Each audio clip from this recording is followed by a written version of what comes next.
Bonjour, je suis ethnologue de formation et donc j'ai soutenu ma thèse en juin sur les espaces de vie des gens du voyage. Je précise que j'ai réalisé cette thèse à l'issue d'une expérience professionnelle de 10 ans en tant que médiatrice départementale, ici dans le département de l'Hérault. Voilà, donc... alors attends, il faut que je prenne une petite note. Du coup, ce que j'ai essayé en fait de... Bon, du coup, j'ai accumulé beaucoup de matériaux, donc j'ai fait une sélection pour essayer de montrer comment je suis arrivée à essayer d'attraper cette dimension sensible en fait du territoire, du territoire de vie des gens du voyage. Donc, comme je vous disais, donc moi j'étais médiatrice et donc en tant que médiatrice, j'ai été amenée à arpenter le territoire, en tout cas de l'Hérault, pour trouver des espaces de vie pour les gens du voyage, puisqu'il n'y avait pas forcément suffisamment d'aires d'accueil dans le département de l'Hérault en tout cas, moi j'ai exercé de 2004 à fin 2013, donc pendant 10 ans. Et donc je faisais un arpentage soit toute seule, soit avec les voyageurs eux-mêmes, donc dans l'idée de les faire apparaître dans le territoire, de faire apparaître leur espace de vie dans le paysage d'une certaine manière. Et ce que j'ai envie de dire, c'est que ça donne aussi j'avais aussi un peu la sensation de déconstruire ce paysage qui nous est un peu ordinaire et de lui donner une autre fonction que celle du champ, parce que théoriquement, globalement, il fallait trouver des espaces dont le sol soit suffisamment porteur pour accueillir un grand nombre de caravanes. Donc là, c'est pour ça que j'ai pris cette photo à gauche. Parfois, il m'arrivait d'amener au service de l'État, parce que le poste était financé par l'État, de ramener des matériaux de type photographique pour amener la preuve que, par exemple, le terrain n'était pas suffisamment enherbé, parce que ça faisait partie des critères aussi des gens du voyage pour accepter un terrain. Donc là, j'avais mis mes petites clés de voiture pour montrer, parce que ça, c'était une aire qui avait été réalisée par une commune de l'agglomération. Ensuite, là, j'ai tout à fait, de l'autre côté, j'ai montré un petit peu aussi les contraintes, parce que pour pouvoir rentrer quelque part, il faut pouvoir passer, donc il y a tout un tas de contraintes géographiques à prendre en compte. Bon, voilà, là, ça passe, on va dire. Voilà. Dès lors qu'il y a un convoi qui passe, donc un attelage, je vais dire, qui passe, tout le convoi peut passer, et ça fait partie aussi des caractéristiques qui facilitent en fait l'installation des gens du voyage, c'est-à-dire qu'il y a, au niveau matériel, c'est très standardisé. Et en fait, pendant ces moments-là, j'ai mis la photo au milieu pour dire qu'on partageait aussi des moments où finalement j'apprenais à découvrir leur territoire, leur manière, la manière dont eux s'approprient en fait le territoire qu'on partage ensemble finalement, mais eux ils en ont une perception autre, peut-être plus utilitaire, en tout cas lorsqu'il s'agit de champs. Donc je précise que cette activité en fait était quand même saisonnière, donc c'est aussi l'apparition des campements de voyageurs dans le territoire. Elle se fait essentiellement entre avril et septembre, quoi. Voilà, en tout cas pour les grands groupes avec lesquels j'ai travaillé.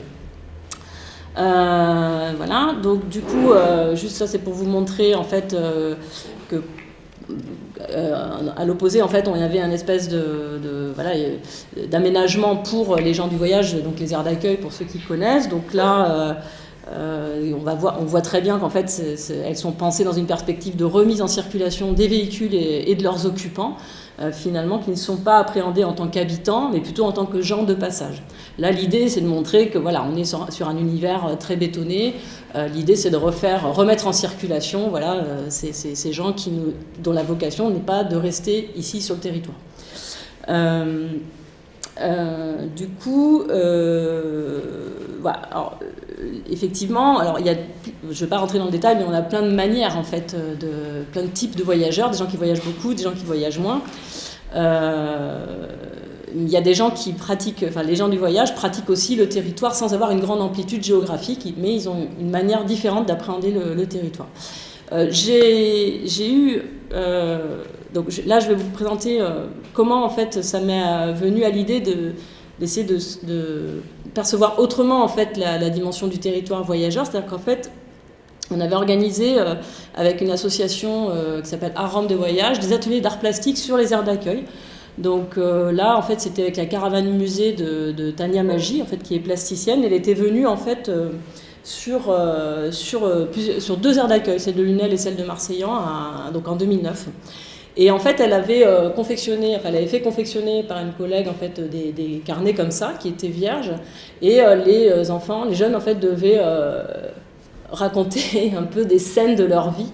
Bon, je peux vous le faire circuler parce que j'ai mis quelques planches, donc ça donne par exemple ce type de, ouais, je veux bien que, parce que si ça vous intéresse, il y a vraiment, c'est d'une riche, enfin en tout cas ce carnet, c'est le carnet d'Angelo qui avait donc 10 ans.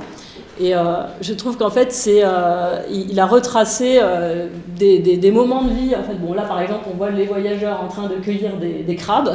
Voilà, bon, c'est pas forcément ce qu'on percevrait au premier abord. Il y a aussi des choses très caractéristiques de la vie du voyage, les manèges ou la vie religieuse, etc. Hein, donc, mais en tout cas, ce qu'on voit, c'est qu'ils ont aussi leurs petites habitudes. Donc là, ce que je montre à côté, les voyageurs en train de faire les magasins.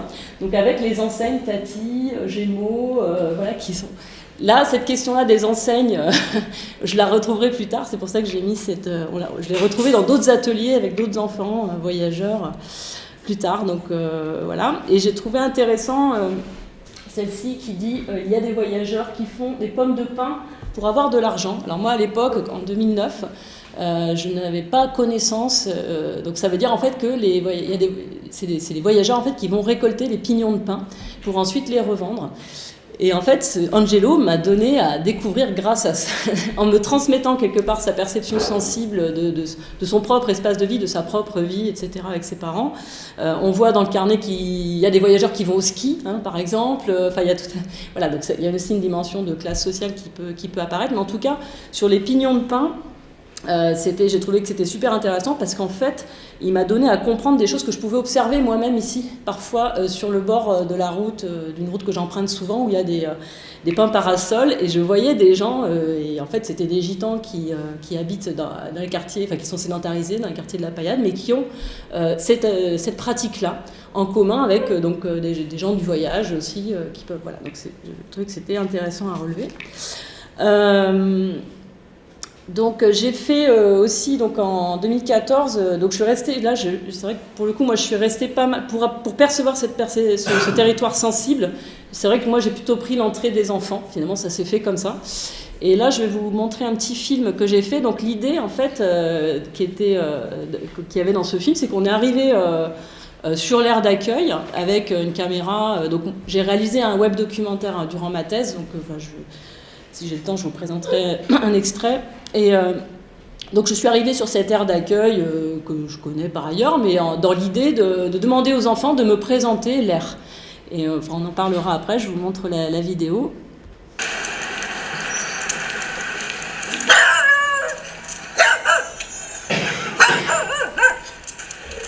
Bonjour.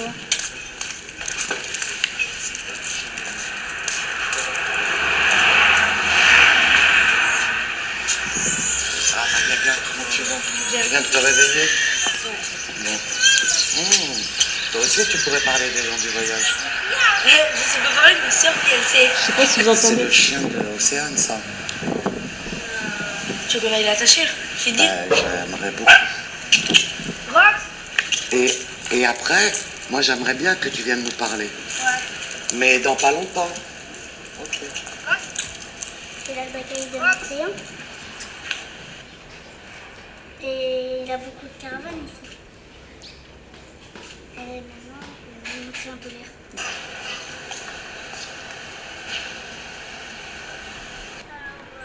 Comment l'air d'accueil? Mais par contre, derrière le grillage, c'est pas l'air d'accueil. Derrière le grillage, C'est quoi? C'est en fait une petite terre. voilà, pour qu'on fait des petits jeux. Pour... Voilà. Mais on pourra le voir quand même? Oui, oui. Ou pas? Oui, si, on pourra y aller voir. D'accord. Il a aussi des petites portes pour y aller derrière. Ils sont Comme vous voyez, là, ça c'est une place, parking, comme un parking. Il y a les gens du voyage qui puissent se mettre. Après, on a les blocs pour pouvoir se toucher, aller aux toilettes, il y a tout. Et après, vers le fond, là où il y a derrière le grillage, c'est un air particulier pour que, en fait, comme il y en a des voyageurs qui ont des poules et des coques, ben, le derrière sert à les mettre.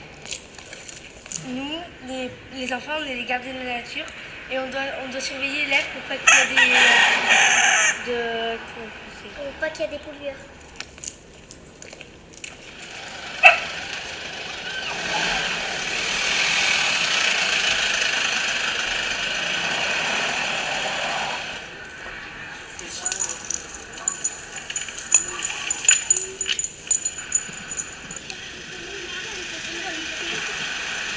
il y a des caravanes différentes parce qu'il y en a qui sont des caravanes avec les 2 couchettes, des lits superposés. Nous, on a une caravane avec les lits superposés et il y en a qui ont des caravanes, des petites caravanes. Ou il y en a qui ont des caravanes qui n'ont pas de lit en fait, qui n'ont qu'un seul lit pour les parents. Et maintenant, on doit montrer derrière le grillage. Vous avez pas changé de grillage? Il n'y a pas d'entrée là. Non, il a. Attendez, il y a ma cuisine. Ouais, non, mais on continue pour l'instant. Et là, on peut voir toute la place. Comme nous, les enfants, on va là-haut pour faire des Et cabanes quoi. mais on fait pas de dégâts. c'est- Il faut passer de Et il y en a qui prennent dans les caravanes, On va à la place passer. de les décaler un peu, mais ils font des trous dans le... Et c'est Nora qui le répare. Après, il y a les jeunes qui vont au carrefour à pied, en ville. Des fois, nous, on se promène dans les roseaux. Ouais, voilà, des fois, c'est des cabanes. Des fois, on se promène au milieu des roseaux et on voit que des roseaux en fait autour de nous. C'est ce qui est cool. Ben, j'adore monter aux ces pierres, parce que de ces pierres-là, ben, en fait, vous voyez toute l'air. Pour nous faire aller. C'est quoi? C'est en fait, c'est des poireaux sauvages. On avait fait une soupe. On les avait lavés, mais il faut enlever la racine avec. Là-bas, il en a des arbres. En fait, les voyageurs, ils vont beaucoup à la déchetterie pour trouver des affaires. Ah, il y a une jolie fleur là. Vous voulez qu'on vous montre notre cabane au carton? C'est comme une petite caravane quoi. Il y a même une petite fenêtre quand il pleut, on est là. Et là, on regarde. Moi, c'est notre place pour s'amuser. Moi, ce que j'aime ici, c'est en fait qu'on est tranquille, il n'y a pas d'adultes qui viennent nous chicaner, on est qu'entre enfants. C'est bien. Non, on pourrait marquer fun. Ah oui, non, une taverne, des lignes. Moi, il est là en camion, il est là. Il essaie de trouver quelque chose. Et par une petite antenne. Voilà. Oh, tu l'as pris où?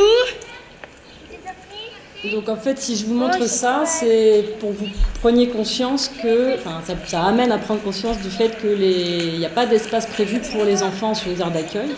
Il n'y a pas vraiment d'espace prévu pour des espaces de vie collectifs finalement. Hein. C'est des emplacements individualisés avec des sanitaires, donc on est sur le stricto sensu du vital. Voilà. Donc, ce qui est très intéressant, je trouve, dans ce que les enfants amènent à montrer là, c'est comment, par le petit trou dans la clôture, enfin, c'est pas des petits trous, c'est des petites portes, donc qui ont été aménagées, mais avec l'autorisation en fait de la gestionnaire. Donc là aussi, il y a un rôle du gestionnaire qui est important aussi dans cette négociation de l'aménagement et de l'appropriation des lieux. La gestionnaire, en l'occurrence, enfin, c'est une aire sur laquelle moi j'ai beaucoup travaillé. Il a été possible de faire notamment les ateliers d'art plastique. C'est pas du tout le cas sur toutes les aires d'accueil, hein, donc c'est une des aires avec lesquelles on peut beaucoup travailler, etc. Mais en fait, il y a plein de dispositifs en fait, de blocage, de barrières, de frontières, etc., qui ont été levés.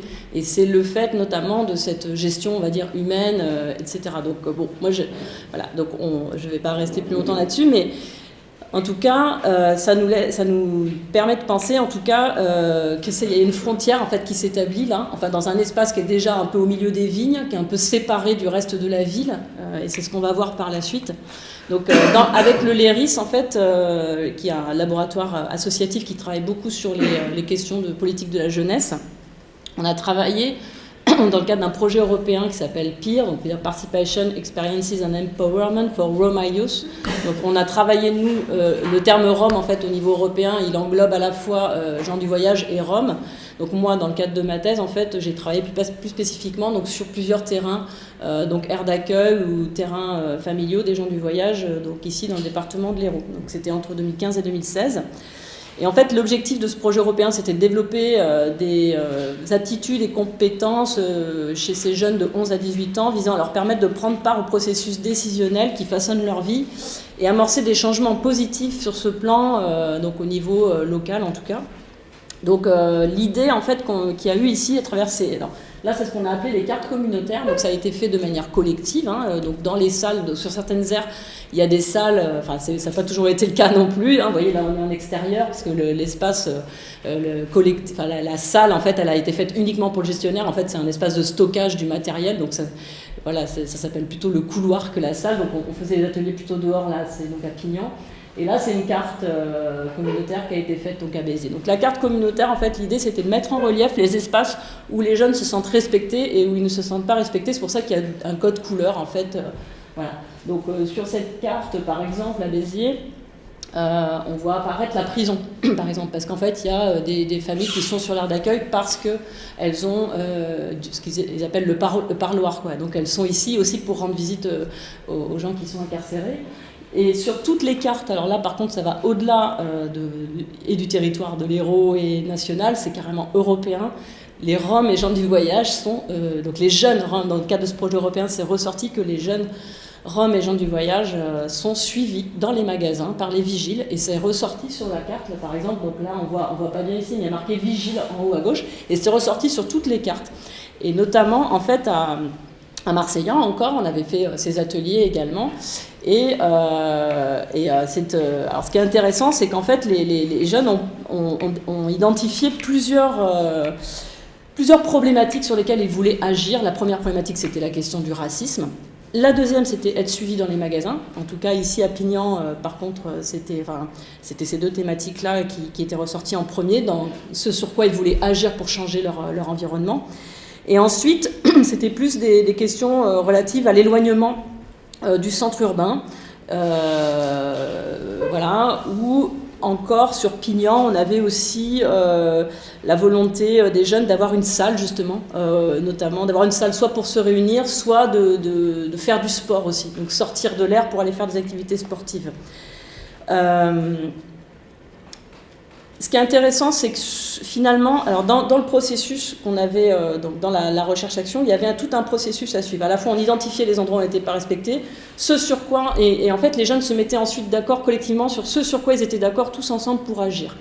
Et en fait, par exemple, sur la question de la salle qui ressortait en premier à Pignan, avoir une salle pour se réunir, en fait, les jeunes avec qui on a travaillé, qui étaient les plus jeunes de l'aire, donc ça allait jusqu'à 12 ans, ont décidé de ne pas faire ce projet-là parce qu'ils ont estimé que l'aire allait être occupée par les plus âgés, donc les jeunes adultes, plutôt ceux qui avaient plutôt entre 16 et 20 ans, quoi.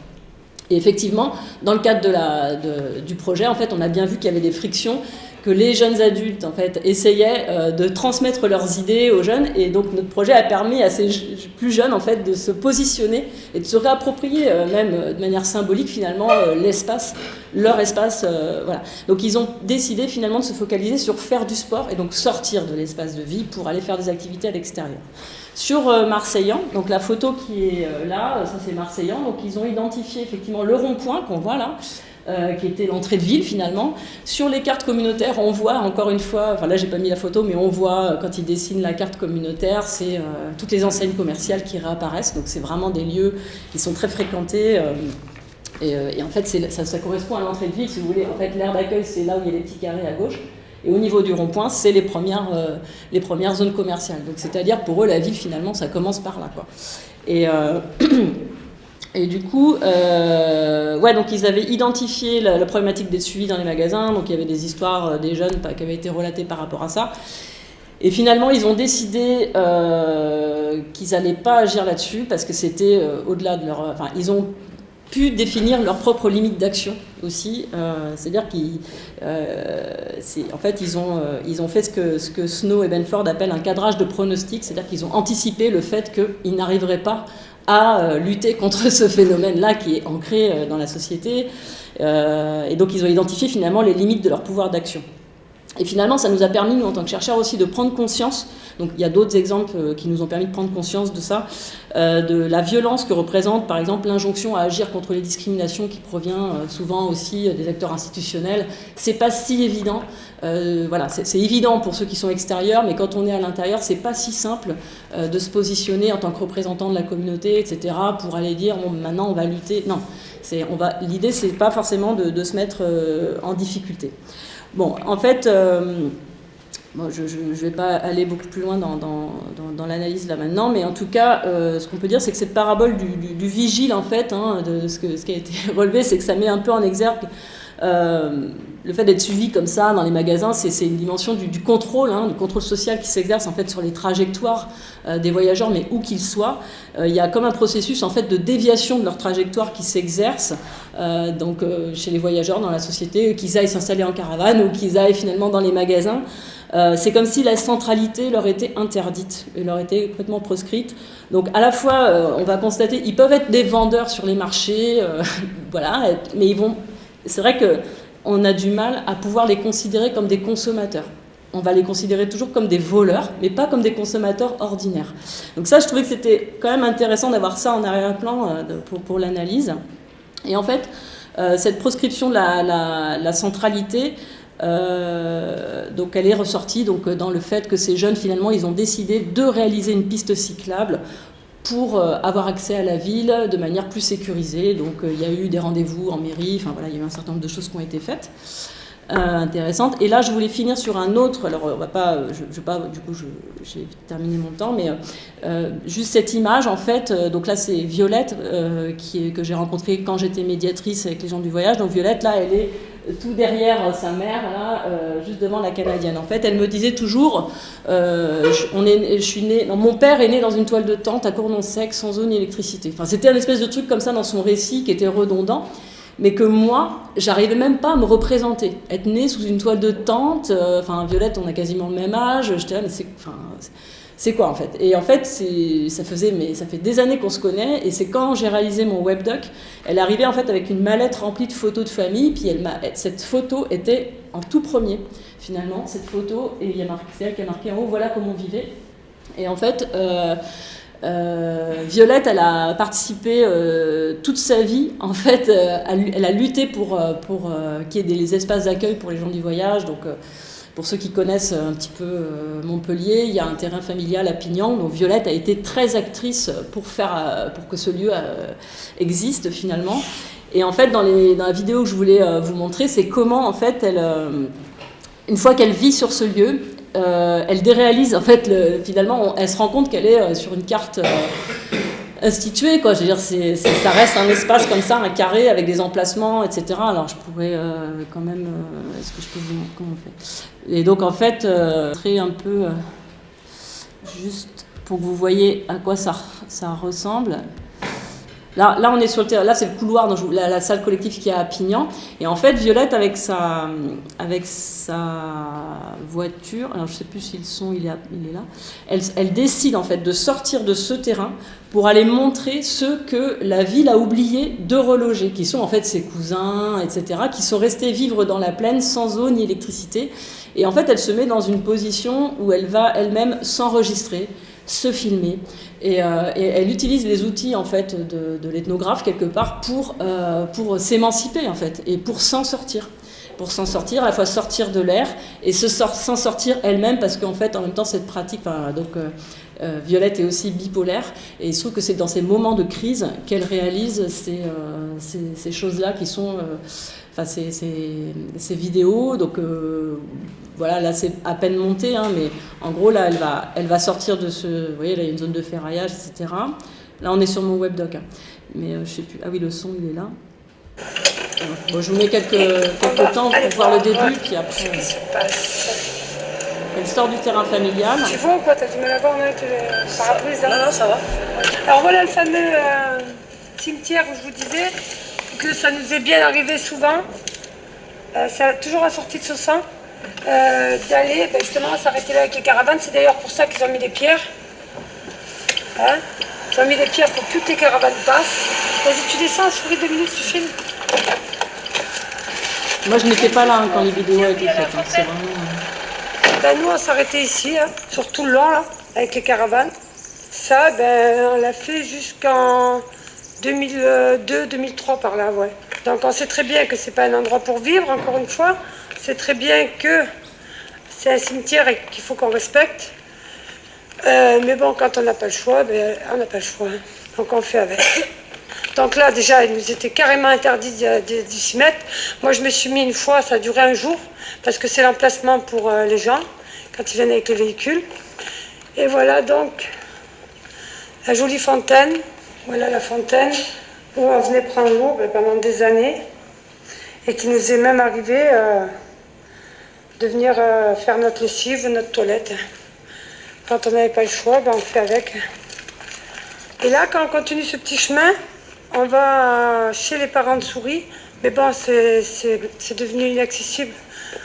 On va plutôt passer par la route. Au bout de ce chemin, ils vivaient là aussi. Donc mon cousin Chardolin Joseph et les parents donc de mon mari, ils vivaient juste là, où il y a ces gros arbres là. Ils ont vécu ici pendant des années, donc juste derrière le cheval là, où il y a ces arbres là. Ils ont vécu ici pendant des années, des années. Vous voyez là-bas on voit Pignan derrière, et là on peut apercevoir Chausson, voilà. Donc ici, ils ont vécu des années, expulsés, la presse, les médias, tout. Ils ont même passé à la télévision à l'époque, je me rappelle, parce que tout le monde manifestait. Ben là encore, on voit en haut là-bas des caravanes. Alors, on peut voir des toits de caravanes. Sur la Voilà, gauche, donc je m'arrête là, hop, voilà, je m'arrête là. Ça, juste pour vous finir sur en fait cet espace de vie qui est en pleine nature, en pleine garrigue, en fait il n'y a que très difficilement accès, et en fait Violette elle se fait aussi médiatrice quelque part entre ceux qui ont été relogés sur ce terrain familial et ceux qui sont restés et aussi par choix pour certains, ne voulant pas être finalement dans ce lieu avec une forte gestion, et puis voilà, ils y trouvent aussi pas toujours le confort qu'ils avaient souhaité, qu'ils avaient espéré. Voilà, je vous remercie.